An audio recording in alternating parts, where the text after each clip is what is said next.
So Hare Krishna to everybody here. Welcome to our Gita Sandesh program. I'm happy to see all of you here.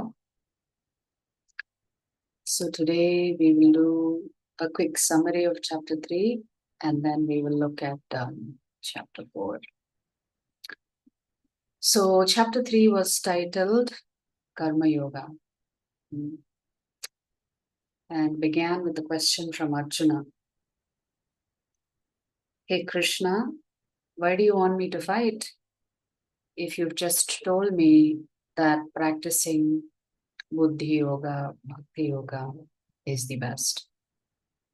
So why are you asking me to engage in a very bloody warfare? If I could be doing something more worthy than fighting on a battlefield, why cannot I just go to the forest and worship you? I can just completely stay focused on you.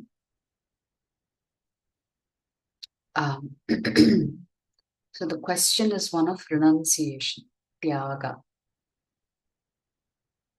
So essentially Arjuna is asking, why cannot I renounce my current duties and responsibilities and take up Nitya Dharma or Sanatana Dharma? Why should I still be focused on Swadharma? I was reading Canto 3 today, and one of the chapters, I think I posted how Srila Prabhupada defines Swadharma. So the second chapter we came across two terms, Swadharma and Sanatana Dharma. Krishna says, if you still have material desires, then your Swadharma will compel you to act as per your Varna and Ashrama. If you have no more material desires and you're completely attached to Krishna, then your Swadharma itself is performing bhakti for Krishna. I think that this definition answers, I don't know who asked this question. What if I'm not interested in material desires anymore? It was in the context of doing all of the rituals and sacrifices, etc. So essentially, Krishna says, well, unless one is completely purified, we should not give up our Swadharma. We should practice our Swadharma as per Varna Ashrama and also practice Sanatana Dharma, which is staying connected to Krishna. However, for those rare souls where they don't have any material desires anymore, then they can give up their Swadharma and focus on their Nitya Dharma. So the question is, can I renounce and when should I renounce? The answer from Krishna is, no, you cannot renounce because you're not pure enough. You are a grihastha, you are a kshatriya. So you cannot become a sannyasi now. Now is not the time. So becoming a sannyasi or giving up your grihastha life and living alone requires a level of purity. And therefore Krishna is saying, simply by doing your duty as a kshatriya itself, it will purify you and one day, you can become internally renounced.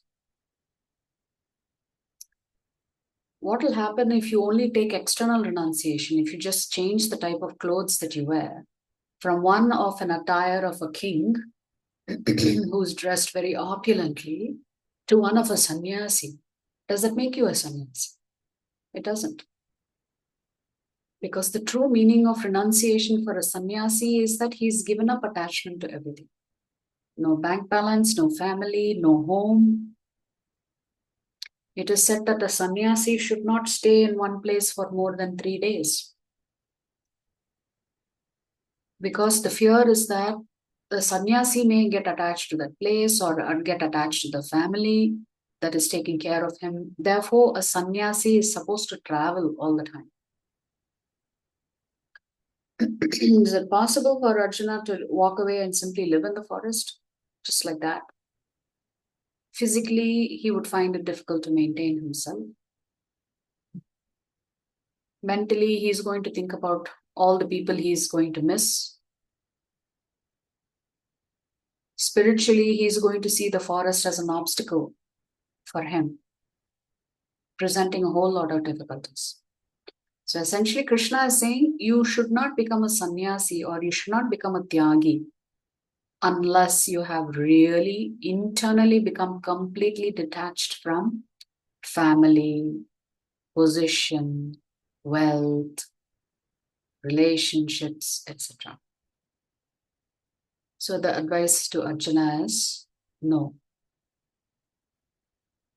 I asked you to fight because you're not ready to renounce internally. The best way to renounce internally is to actually get attached to Krishna. When you get attached to Krishna so much, everything else seems to be distasteful. You have truly acquired that higher taste for Krishna. Then at that time you can consider renunciation. But that doesn't mean you have to give up practicing spirituality. You can practice your Swadharma and you can also practice your Sanatana Dharma. Therefore, work is necessary in life. All of us have to work. That's what Krishna says. Because we have to work to provide shelter, to put food on the table, to take care of family, etc. So whatever work we are doing, Krishna says, just offer it to Yajna Purusha as a sacrifice. And one example he gives is the food that we consume. Either it is food or prasadam. Food that is offered to Krishna becomes prasadam. Food that is not offered to Krishna is just food. And Krishna talks about how by offering food to him, you remove all of the sinful reactions of having killed so many jivatmas in the process of taking care of yourself. So Krishna is not encouraging escapism here. Yet he feels that even if you practice spirituality while you are still attached and may have some material desires, you can still make progress spiritually. You have to have a vision that you want achieve a particular goal. So to achieve that particular goal, you will act on it, and then you develop the disposition to head towards that goal. Right? And then we talked about the 3 different rungs. Since this particular chapter talks about karma yoga, the karmis, the karma kandis, and the karma yogis. The karmis are living just like animals. They also eat, sleep, drink, and mate. The karma kandis are interested in following the Vedic scriptures, but for the sake of enjoyment or for the sake of avoiding punishment. A karma yogi is not interested in following Vedic scriptures for benefit or to avoid punishment, but rather to please the Lord or to develop that kind of detachment that Arjuna is seeking here. So from Sakama Karma Yoga to Nishkama Karma Yoga will take some time. Sakama Karma Yoga means you still have material desires, you want to enjoy certain things, but at the same time, you are willing to practice bhakti. In Nishkama Karma Yoga, anything and everything that you do, you're focused on Krishna, but externally it seems like you are doing the same things that a Sakama Karma Yogi is doing. But actually, internally, you have developed this detachment. And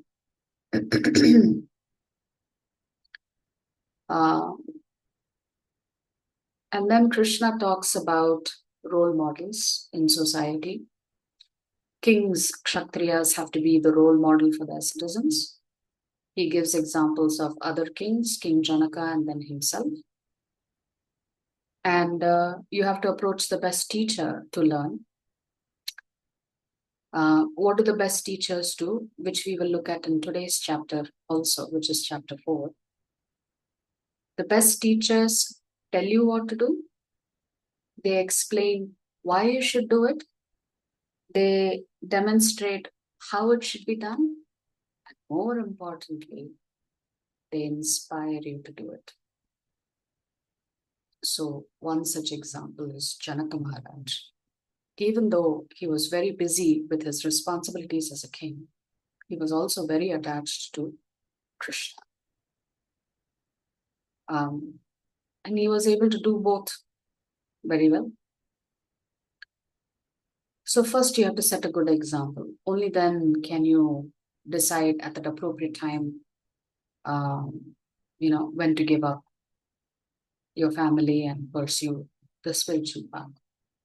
Then Arjuna asks the question now, why, even though we know what is right and wrong, sometimes we end up doing the wrong things and accumulating sinful reactions.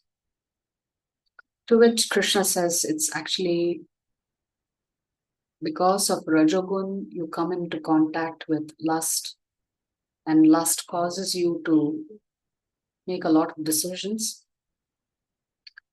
that may deviate you from the spiritual path. Simply because momentarily you want to enjoy yourself. So in that case, you end up accumulating some sinful reactions. So lust means you're taking, you're expecting, you're enjoying. There is an immediacy of experience, and it's also selfish. Love, on the other hand, is about giving, it's about appreciating, it's about serving, it's long-lasting, and it is selfless. So lust is on one extreme, love is on the other extreme. So the more we allow lust to dictate what we do in life, the further away you get from Krishna. And the further away you get from Krishna, you will become more frustrated and more unhappy. And therefore you experience distress. Where is this enemy hiding? In our senses, in our mind, in our intelligence. So for the senses, you have to, first of all, control the tongue by feeding the tongue only prasadam, not allowing the tongue to dictate what you should eat. Then your mind can be controlled or regulated by chanting the Hare Krishna Mahamantra. Your intelligence can be regulated by reading the scriptures on a daily basis. So in this way, you prepare yourself for developing a spiritual. So the theme question that I had posted is, since this chapter 3 begins with Arjuna talking about renunciation, is Krishna asking Arjuna to renounce everything and not practice and practice only bhakti yoga, or he's saying don't renounce anything, you practice bhakti yoga? So the question is Krishna saying, if you become my devotee, you should not own anything? Or is Krishna saying, you become my devotee, but don't be owned by the things that you possess? In the sense, the things that you possess should not become your identity. Your identity should be connected to me. So the correct answer is, spiritualists are not supposed to be owned by the things that they have. Krishna is saying spiritualist means they should have nothing. See, Krishna is so practical. He knows if he said spiritualists should not own anything, nobody will practice bhakti only. They'll not begin, they'll not start, they will just reject Krishna's teachings in a heartbeat. So it is Krishna saying spiritualists should not be owned by the things that they have. So sannyasis will have clothes. Sannyasis may wear a watch, but they don't identify themselves with the watch. Yeah, they are using the watch in the service of Krishna. They may travel in a limousine, they may travel in a BMW, but that doesn't mean they own the BMW. But they make use of the BMW in the service of Krishna. Sannyasis are going to be given dakshina by the people that they come across, right? It's just our culture.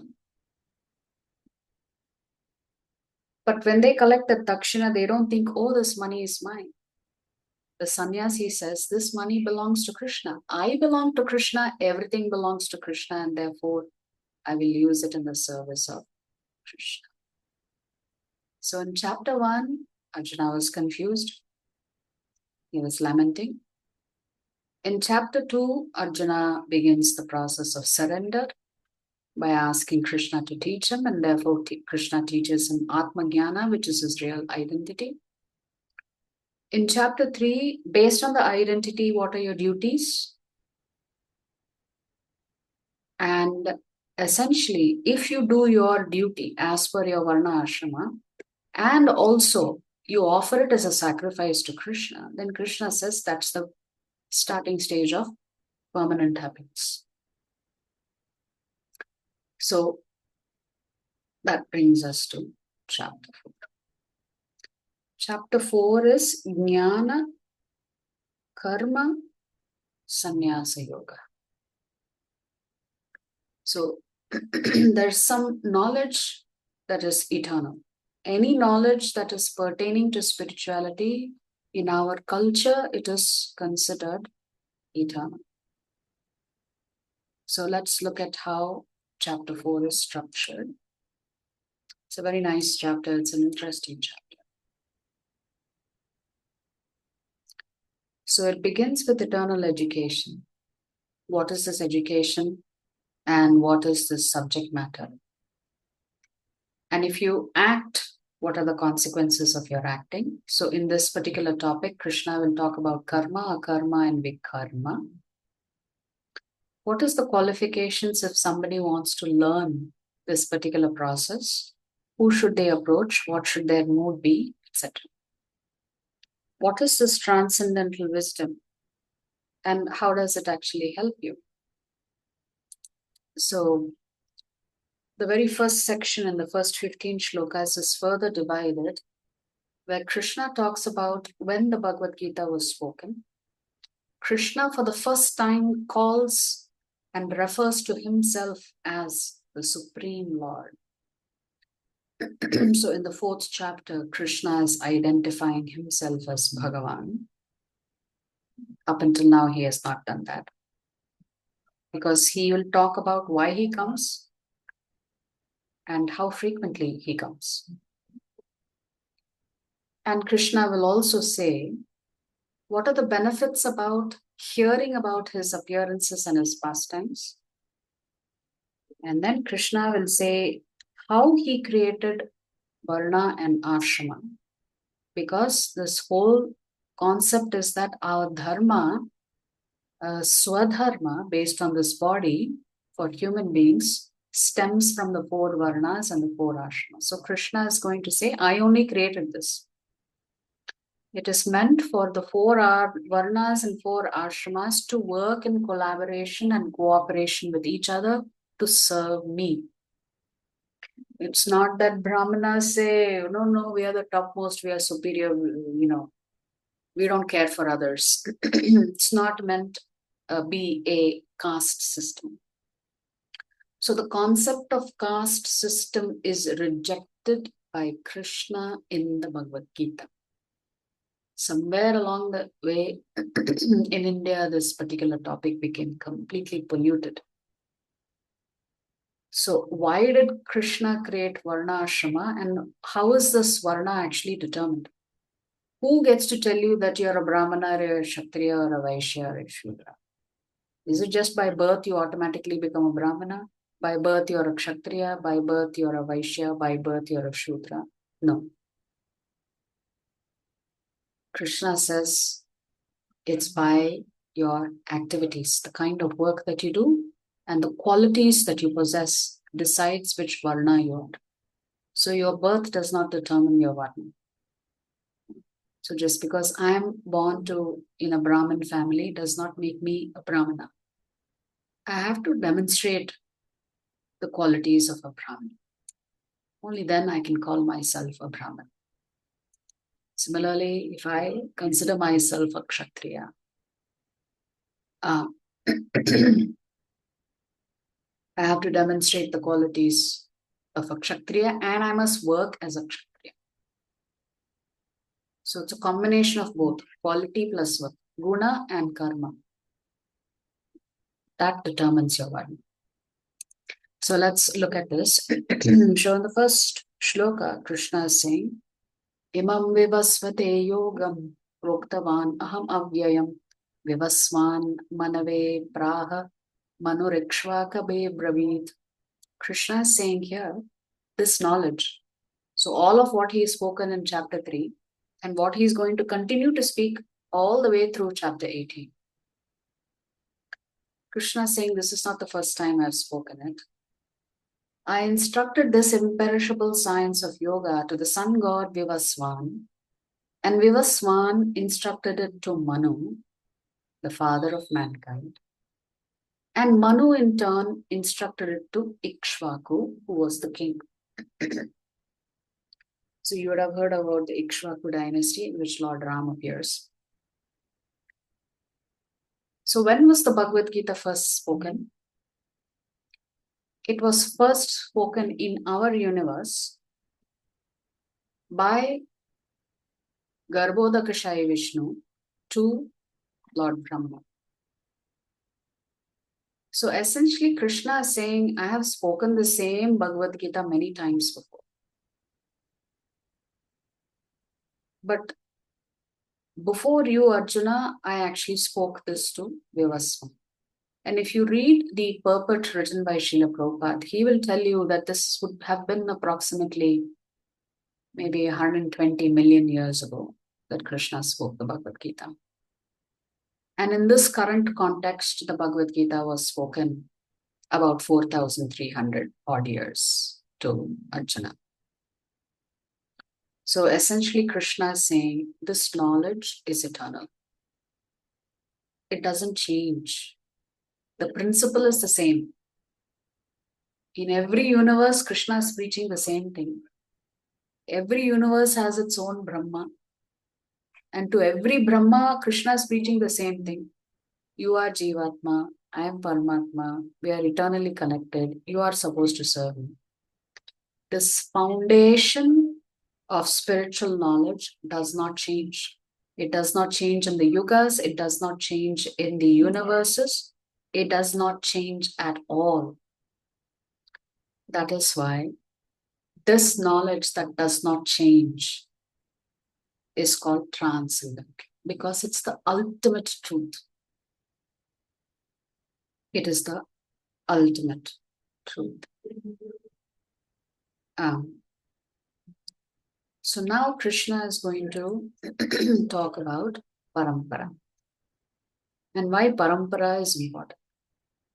Evam parampara praptam imam rajarshayo viduhu sakale neha mahata yogo nashtaf parantapa. Krishna is continuing to speak. He's telling Arjuna this supreme science. Krishna is calling the spiritual knowledge the topmost of all sciences. All other material sciences comes from this one science, that there is a Supreme Lord, there are Jivatmas, the Jivatma have a relationship with the Supreme Lord. So Krishna is saying this supreme science was thus received through the chain of disciplic succession. So Krishna spoke this to Brahma, Brahma in turn spoke this to Narada, Narada speaks this knowledge to Vyasadeva, Vyasadeva down the line, it comes to Madhvacharya, and from Madhvacharya on, it comes to Srila Prabhupada. So Krishna is saying earlier, the kings themselves were like saints.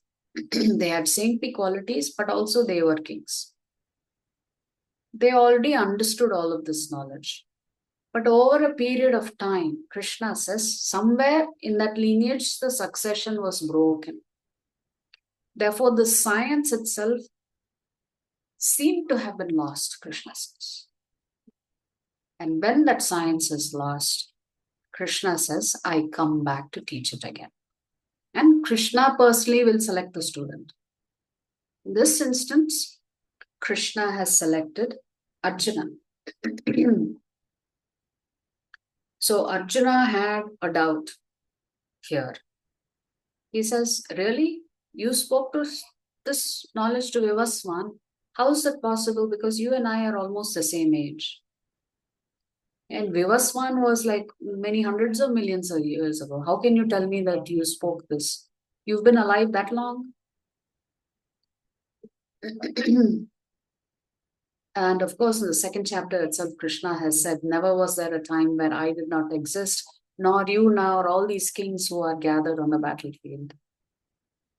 And then Krishna will say, I remember all of my appearances, Arjuna, but you don't remember all of your previous births. But I remember all your previous births, and I know all of my incarnations also.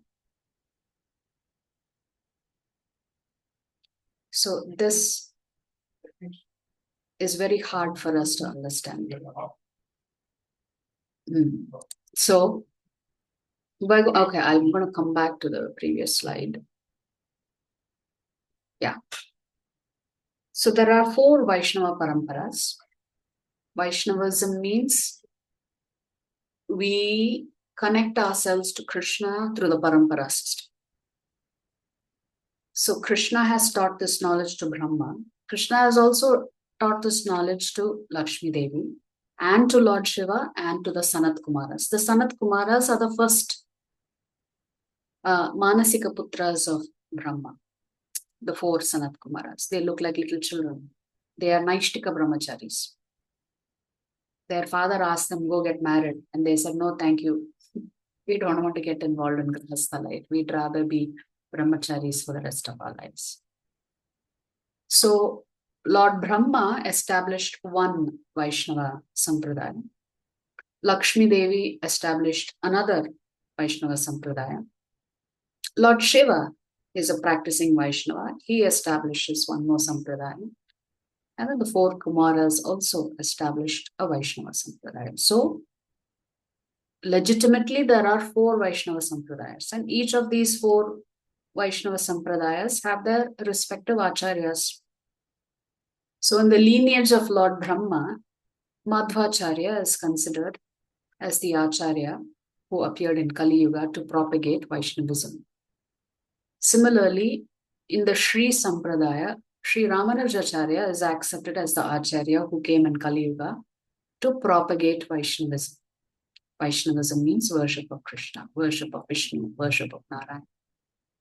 Similarly, Vishnu Swami is the acharya who came in Kali Yuga to propagate what Lord Shiva had taught, which is that we must all worship Lord Krishna. And the acharya that comes in the lineage of the 4 Sanat Kumaras is called Nimbarkacharya. So these 4 acharyas are the acharyas in the Kali Yuga who encouraged us to practice Vaishnavism. Now, there may be a difference in philosophy, even in Vaishnavism, between one acharya to the other, but that is not the area of focus in these 18-day sessions. How do we know that these 4 paramparas exist? Well, because there's reference to it in the Shastra. So from the Padma Purana, you can see this particular shloka. It says, Sampradaya Vihinaye mantraste nishpalamataha atah kalau bhavishyanti chatvara sampradayinaha. That means it says 4 sampradayas will be established in Kali Yuga to propagate Vaishnavism. Shri Brahma Rudra Sanakaha Vaishnava Shiti Pavanaha Chatvaraste Kalau Bhavya Hyut Kale Purushottama. Purushottama means Vishnu. Ramanujam Shri Svi Chakre Madhvacharyam Chaturmukha Shri Vishnu Swaminam Rudro Nimbadityam Chatushanaha. So the first 4 lines are from the Padma Purana. The next 2 lines are actually lines uttered by Sri Baladev Vidyabhushan, who is one of the acharyas in the Brahma Sampradaya. So here, what is this shloka is translated to? Any mantra that is not derived from the Guru Parampara system is useless.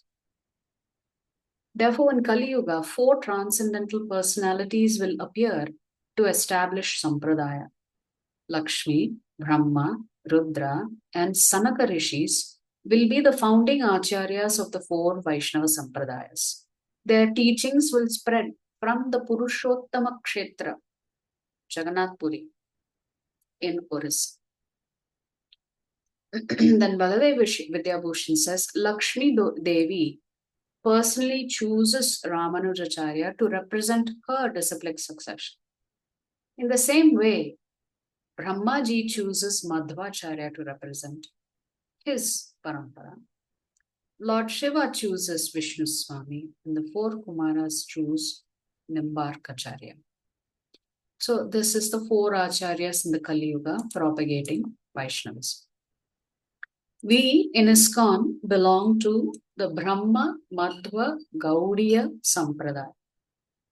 So we are actually linked to Madhvacharya, but there are many branches that came after that. And our lineage is associated to Lord Brahma. So as I mentioned, from Krishna, the knowledge was revealed to Brahma. From Brahma, taught this knowledge to Narada. Narada taught it to his disciple Vyasadeva. Vyasadeva teaches to Madhvacharya, and on it goes. Then you see here Madhavendra Puri, Ishvara Puri, then Chaitanya Mahaprabhu, then to the 6 Goswamis, and all the way up to our dear Srila Prabhupada. So Prabhupada is the 32nd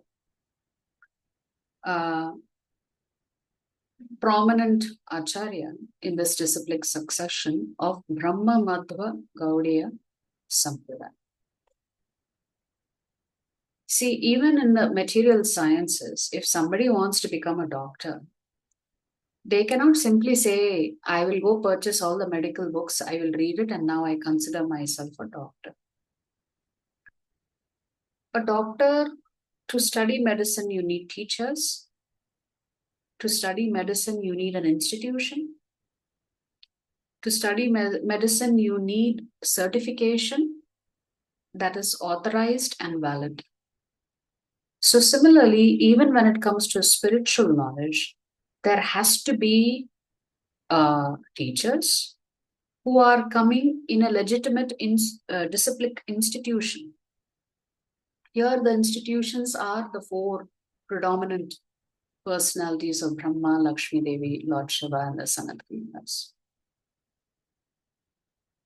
So without associating with the parampara, that particular shloka said, no mantra is valid. The mantra itself has to come in the parampara. Now, Krishna is going to say why he comes. He has said when he has spoken this knowledge before. Now he will tell you why he is coming. Paritranaya sadhunam vinashaya cha dushkritam dharma samsthapanarthaya sambhavami yuge yuge. Krishna gives 3 reasons why he comes. To deliver the pious is the first reason. To annihilate means to destroy the miscreants. Miscreants means those who are creating disturbance in society. As well as to re-establish the principles of religion. I myself appear millennium after millennium. So Krishna is saying, I myself come as Lord Krishna again and again to do these 3 things. So you can remember these 3: devotees, demons, and dharma. Krishna comes to protect his devotees, he comes to destroy the demons, and he comes to re-establish dharma. So these are the 3 reasons Krishna is giving as to why he comes. Really to protect the devotees. So Krishna has prioritized his devotees. So if he had to kill the demons, he can do it in so many different ways. If he wants to re-establish dharma, he can send his acharyas to do that. Krishna need not come personally to kill demons or to re-establish dharma. He can use his agents to do that. But because his devotees hanker for him, they are anxious to see him, Krishna says, I really come for their benefit. And now Krishna says, anybody who knows that I am the Supreme Lord and I come and perform my pastimes, what is the benefit for them? Krishna says, just knowing that I am the Supreme Lord and hearing about my pastimes, you will not take birth again. That's just for hearing. So here in the 9th shloka, Krishna is saying, Janma karma cha me divyam evam yo veti tattvataha tyaktva deham punarjanma naiti mameti sojana. One who knows the transcendental nature of my appearance and activities does not, upon leaving the body, take his birth again in this material world, but attains my eternal abode, O Arjuna. So Krishna is giving us the first,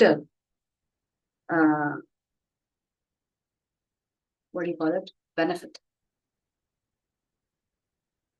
He's saying, if you know me and if you know my pastimes, if you know that I am not an ordinary person, that I am the Supreme Lord, if you know that my pastimes are also not ordinary, everything that I do is transcendental and is spiritual, then this will be your last life. But that's because you've understood it. So you may ask, okay, still why does Krishna have to come?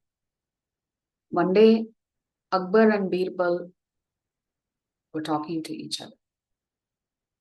And Akbar asks Birbal, why does your Lord have to personally come down? Can't he just orchestrate everything from wherever he is in the spiritual world? So Birbal does not answer Akbar's question right away. So one day, Akbar is taking a boat ride along with his son and a few of his security guard and ministers. And Birbal has accompanied Akbar on the boat. Suddenly, Birbal picks up Akbar's son and throws him into the water. Akbar gets very angry, but his priority is to save his son. So he immediately dives into the water to rescue his son and comes back onto the boat. After having rescued his son, Akbar is furious and he is ready to kill Birbal. How dare you endanger my son? So Birbal tells him, don't be in a hurry, my dear majesty. I was just demonstrating and answering your question. You asked, why does your Lord come down personally? Does he not have the power and the strength to take care of things? So you had soldiers, security guards on the boat, you had your ministers on the boat, you had me. Why didn't you ask us to jump into the water to rescue your son? Why did you have to dive personally into the water to rescue your son? Because of the relationship. A father has so much love for his son. Even though he is the most important person on this planet Earth, he may be the emperor of this world. Still, he will be in a hurry to go and rescue his son. Similarly, when the devotees of the Lord are in distress, the Lord will not send his representatives. He will come personally to rescue. Hence, Krishna prioritizes his devotees.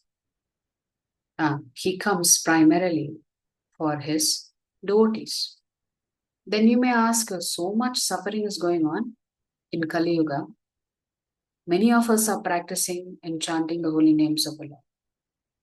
Why has Krishna not come? What's he waiting for? Because things are just horrible. Good people are thrown in jail.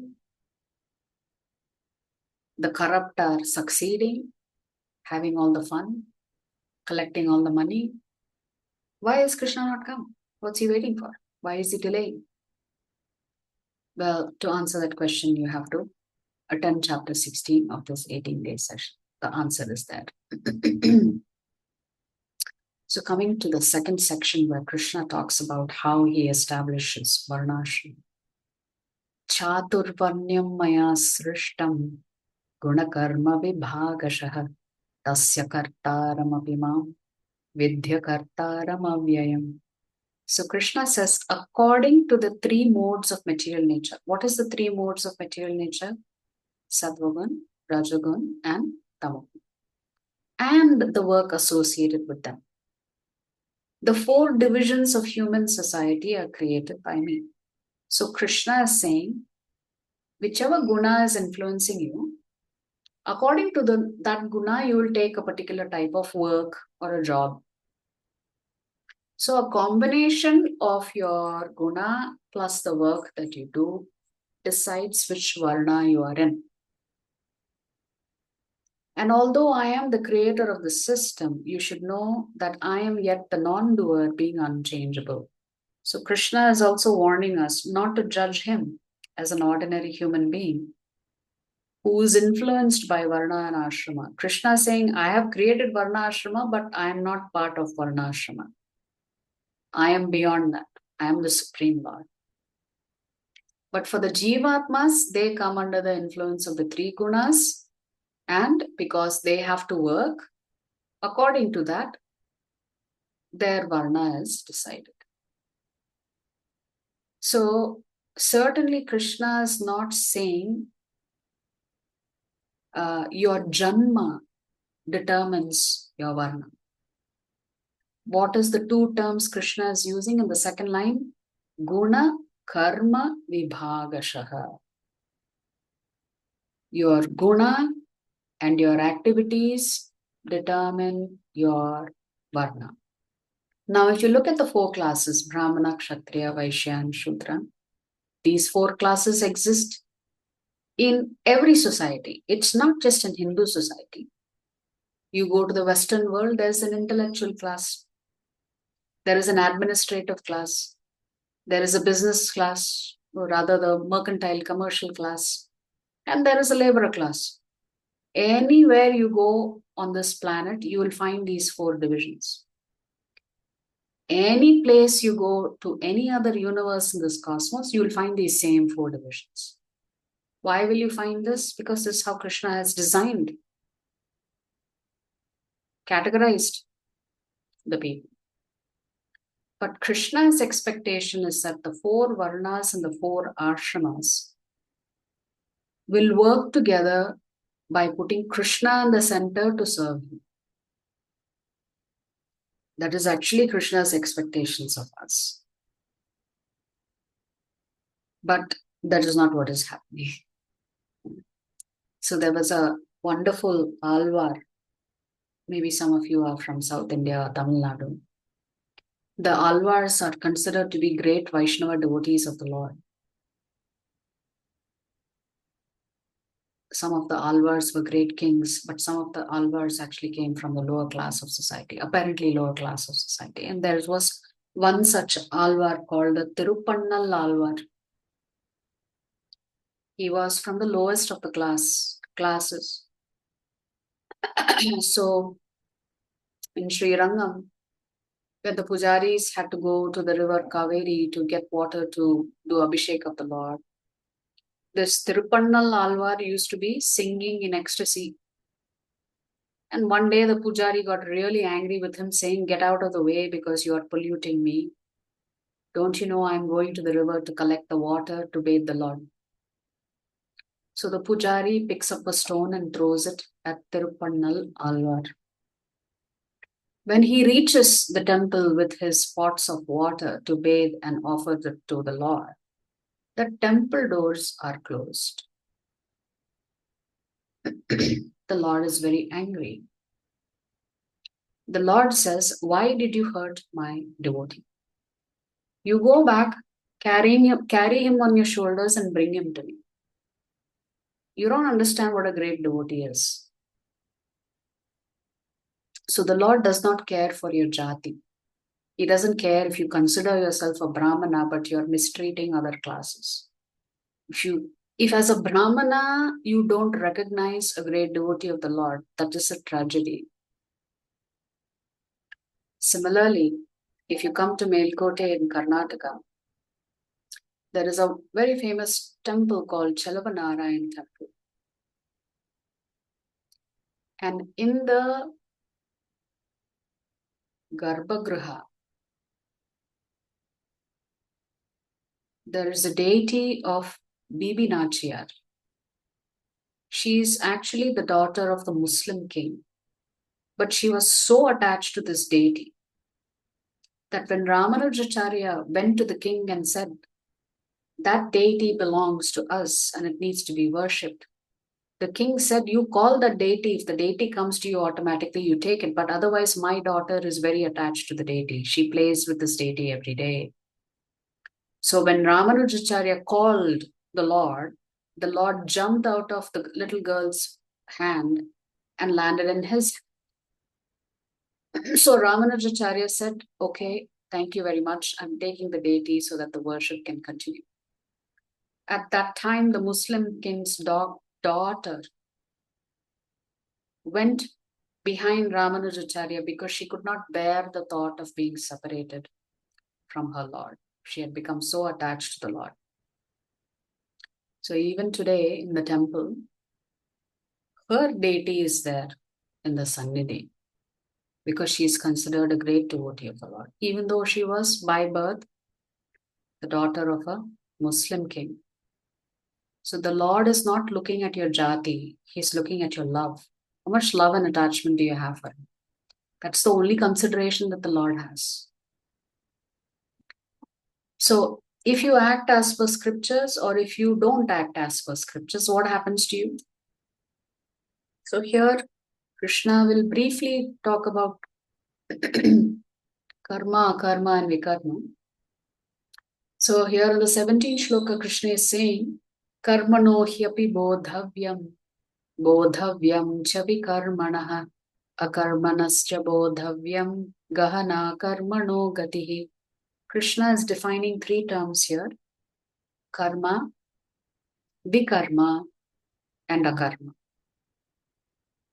And so Krishna is saying in this shloka that the topic of karma is very, very difficult to understand.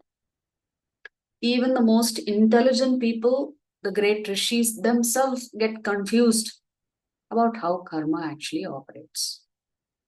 So Krishna is saying, at least at a minimum, you should know what is karma, you should know what is vikarma, you should know what is akarma.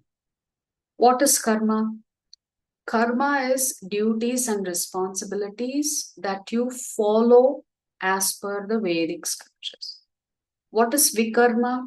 The exact opposite. You violate the Vedic scriptures. As a matter of fact, you don't care for the instructions of the Lord. This is called vikarma or forbidden action. So proper action is to follow scriptures. Improper action is to disregard scriptures. And then the third category is akarma, which here Prabhupada has defined as inaction. So Krishna is saying, as a human being, you need to understand the difference between these three.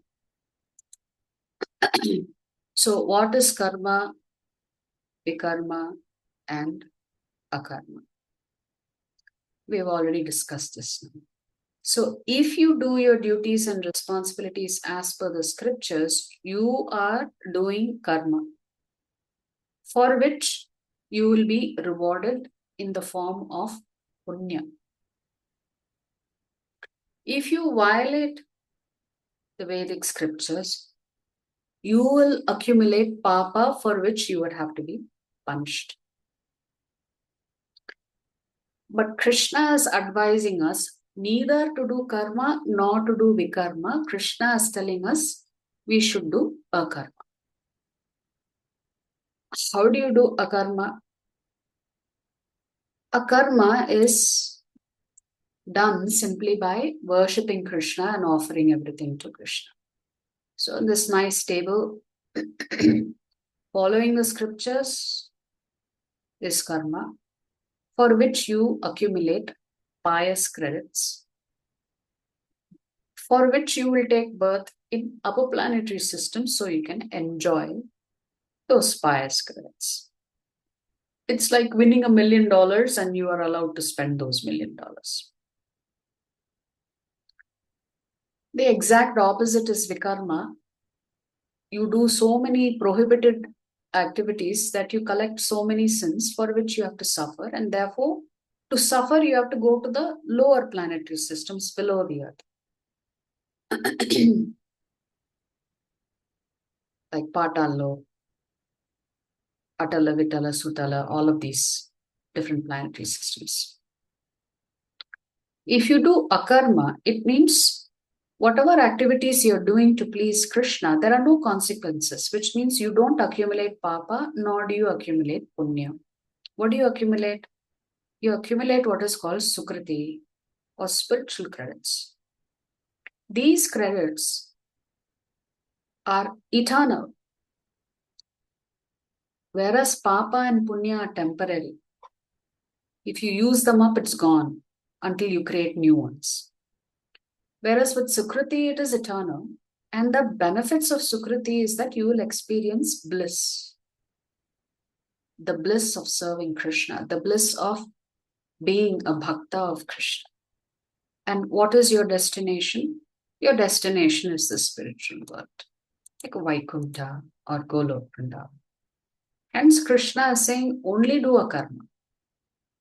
Don't worry about accumulating papa and punya, because that is not the reason you have come to this particular universe. You've come to this universe to reform yourself and come back to me. So Krishna is saying, if you do akarma, you will reform yourself. See, this material world can either be seen as a jail cell in which you're punished, or as a hospital in which you get cured and go back to your eternal job. So that is the lesson Krishna is talking about here. Now we'll come to the section where Krishna is going to introduce the topic of Guru. Who is qualified to receive this knowledge? How should this knowledge be received? And how should this knowledge be applied? So here Krishna is saying, Tadvidhi pranipatena pariprashnena sevaya upadekshyanti te jnanam jnaninas tattvadarshinaha. So Krishna is giving us an instruction here.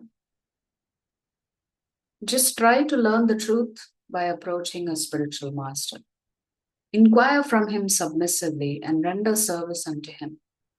The self-realized souls can impart knowledge unto you because they have seen the truth. So if you want to learn this transcendental knowledge, if you want to understand this supreme science that Krishna has defined in this chapter, Krishna is saying you have to approach a bona fide guru. Hence, that parampara becomes important, because the gurus will come in one of those 4 paramparas. And what should we do? See, we can remember as the 3 S's. We have to submissively inquire from the guru. Just like Arjuna is submissively inquiring from Krishna by asking questions and getting his doubts cleared. You have to submissively serve your guru. And finally, you have to surrender to your guru before you learn how to surrender to Krishna. You cannot surrender to Krishna directly because you don't know Krishna. Only a self-realized soul, jnaninas tattvadarshinaha, that self-realized soul who has understood who is Bhagavan, who has seen Bhagavan, you have to surrender to that guru. So we cannot become a devotee of Krishna without accepting a guru in our life. Of course, is it possible? Yeah, there are. There are examples, but those examples are few and far between. So you have to understand what is Krishna's instruction here. That to learn about Krishna, you need a guru. To learn about Bhakti Yoga, you need a guru. To learn Jnana Yoga, you need a guru. Without guru, you will not make progress. So you have to be submissive to the guru, you have to serve the guru, and then you have to surrender to. So these three instructions Krishna has given us: service, surrender, and submissive inquiry through a bona fide sampradaya. So what is the benefit of learning about Krishna and learning about his pastimes? Learning about Atma, Paramatma, and the relationship between them. Apiched asi papebhyah sarvebhyah papakrittamah sarvam jnana plavenaiva vrijinam santarishyasi. Here Krishna is saying, even if you are considered to be the most sinful of all sinners, when you are situated in the boat of transcendental knowledge, you will be able to cross over the ocean of the miseries. In this boat, the captain is the spiritual master, the Guru. You are one of the customers on the boat, and the spiritual master will guide the boat and take you into Vaikuntha. He will help you cross over from this material world into the spiritual. So that's the benefit of taking the protection of Guru, Sadhu, and Shastra. Here there's a very wonderful picture of Bhishma Dev as he's getting ready to leave his body. Actually, Yudhishthir was very confused after the battle. Just like Arjuna was confused before the battle, after they had won the battle, Yudhishthir thought, oh my God, what a horrible thing we've done. We've committed so much sin. And he was feeling very, very depressed. Even though Krishna explained to him, see, this is all my plan only. Why are you so depressed? Still, Yudhishthir was not consoled. At that time, Krishna thought, okay, Yudhishthir is not going to listen to me. So he has to hear from somebody who he respects and he looks up to. So Krishna tells Yudhishthir, you go clarify your doubts from Bhishma Dev. And therefore, Yudhishthir approaches Bhishma Dev as he is lying on the bed of our arrows and tells him, what is the duty of a king? Asks him, how should a king rule? What is the duty of a king? Etc., etc. So Yudhishthir Maharaj asks Bhishma Dev a lot of questions. And at that time, Bhishma Dev also tells him, see, when Yudhishthir asks, why did all of this happen? Was it really necessary? Am I at fault? Actually, I think I am at fault because it was because of me this war happened. So like this, Yudhishthir is feeling sorry. Bhishma Dev said, see, you see Bhagavan Krishna here? At the end of the day, it is all his plan. So you have to accept that this is the Lord's desire and do the best that you can. Be a good king, be a noble king. So if the citizens have to be happy, then Yudhishthir needs to know what kind of king he should be. So Bhishma Dev didn't say, purchase an LIC policy, make sure you have adequate insurance, build as many palaces as you want. No, Bhishma Dev said, first learn how to serve Krishna. Then when you learn how to serve Krishna through the via medium of Guru, then you'll be a good king. Then your citizens will look up to you and follow your instructions. But if you don't become a devotee of Krishna, then you will fall away and you will misguide your citizens. So coming to the concluding set of slides today. We've all heard about the Vishnu Sahasranam. So here is Yudhishthir Maharaj asking a set of questions and Bhishma Dev answering him. Kimekam daivatam loke kimbapyekam parayanam stuvantah kam archantah prapnuyur manava shubham. What is the question Yudhishthira is asking Bhishma Dev here? What is the sole divinity in the world? In other words, what is that one supreme goal? By praising whom, by worshipping whom can men obtain the good? Then the next question Yudhishthira is asking, Ko dharma sarva dharmanam bhavatah paramo matah kim japan muchyante jantur janma samsara bandhana. What is the duty of all duties that you think is the supreme? By repeating whose name is a creature freed from the bondage of birth and transmigration. So essentially, Yudhishthira is asking the essence of all questions. Who should I worship? Whose name should I chant? Which dharma should I observe? Should be the goal of every single human being? To this, Bhishmadev answers, Jagat Prabhum Devadevam Anantam Purushottamam Stuvannama Sahasrena Purushas Satatodhitaha. Bhishmadev is answering Yudhishthira's questions by saying, the Lord of the world, the God of gods, the infinite, the supreme person. By praising him constantly by means of his 1,000 names, a person is always uplifted. So Bhishmadev is saying, worship Lord Vishnu. How do you worship Lord Vishnu? Recite his 1,000 names. That is your goal in life. That is the ultimate goal, Bhishmadev is saying.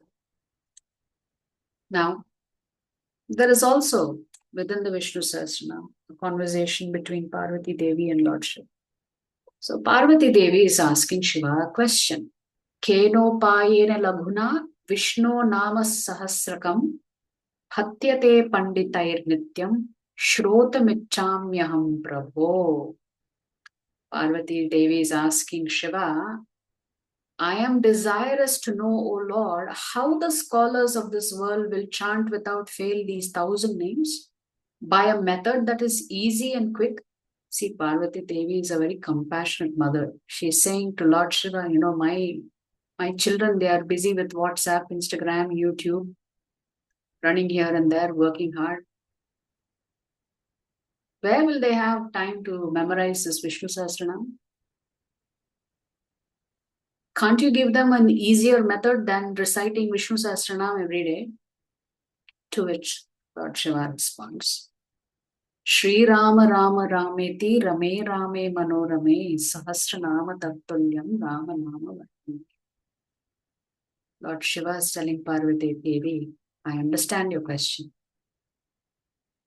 In Kali Yuga, people will not have time to recite Vishnu Sahasranam.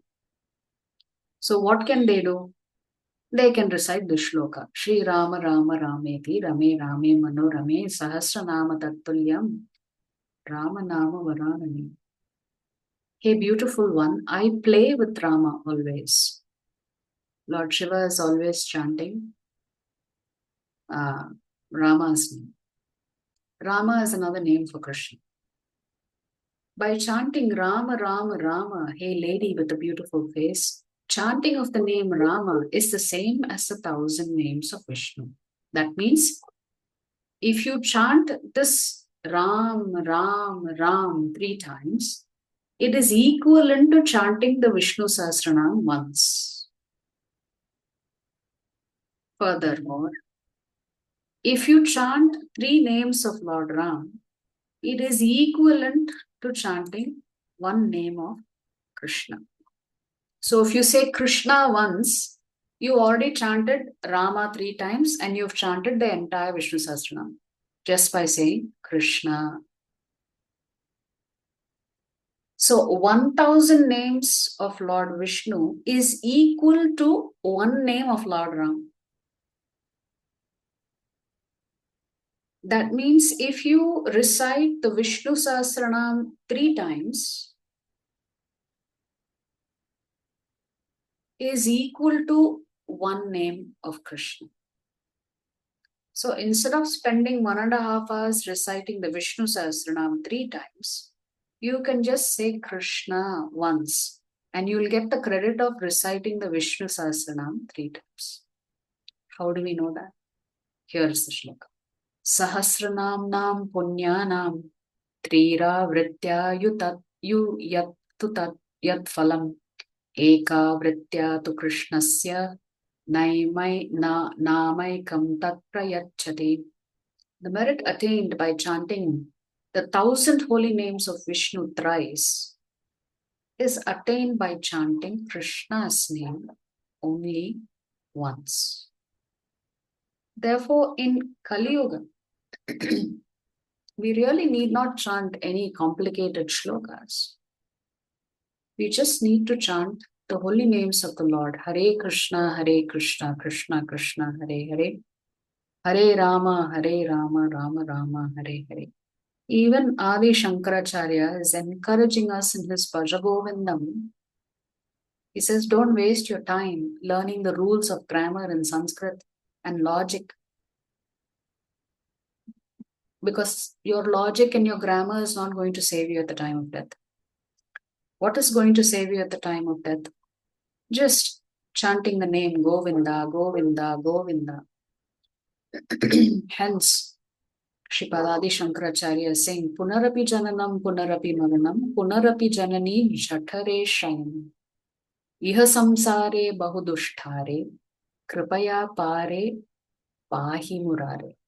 Born again, death again. Birth again to stay in another mother's womb. It is indeed hard to cross this boundless ocean of samsara. O Murari, redeem me through thy mercy. So, Shripad Shankaracharya is crying out to Govinda to say, rescue me from this samsara. I'm doing it again and again and again, going into different wombs. Geyam Gita Nama Sahasram, Dhyeyam Shripati Rupam Ajasram. Bhaja Govindam, Bhaja Govindam, Govindam Bhaja Mudhamate. Regularly recite the Gita, meditate on Vishnu through the Vishnu Sahasranam in your heart, and chant his 1,000 glories. Take delight to be with the noble and the holy. Distribute your wealth and charity to the poor and the needy. But don't forget to chant Bhaja Govindam, Bhaja Govindam. Bhaja Govindam Mudhamate.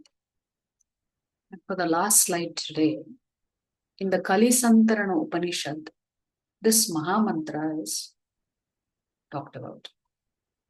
Iti Shodashakam Namnam Kali Kalmashanashanam Nataf Parataropayah Sarva Vedeshu Drishyate. These 16 names, which are 16 names? Hare Krishna, Krishna Krishna, Hare Hare, Hare Rama, Rama Rama, Hare Hare, are the only way to defeat the ill effects of Kali Yuga. There is no other way to cross the ocean of birth and death than to chant these holy names. This is the final verdict of all the Vedas. So we don't need to chant anything else in Kali Yuga other than this 16 names that is comprised of only 3 names. Hare, Krishna, Rama. Hare is a reference to Srimati Radharani. Krishna is Krishna. Rama is also Krishna. Rama is just another name for Krishna because Krishna has innumerable names. So we've concluded today's chapter by talking about the essence of chanting the holy names of the Lord in Kali Yuga. That's why in ISKCON, our focus is on chanting, because the purification process begins with chanting the holy names. We need not learn how to recite very complicated Vedic mantras or learn how to recite Samaveda. We don't need to do that. Because Krishna knows in Kali Yuga things are very, very difficult. We don't have good memory. We don't have intelligence. We don't have a long life. So Krishna himself has made it very simple for us to approach him. We don't have to do any austerities like Hiranyakashipu did or Ravana did to get great boons. Simply by constantly chanting this Mahamantra, as it is called, you can go back to the spiritual world at the end of this life. So we'll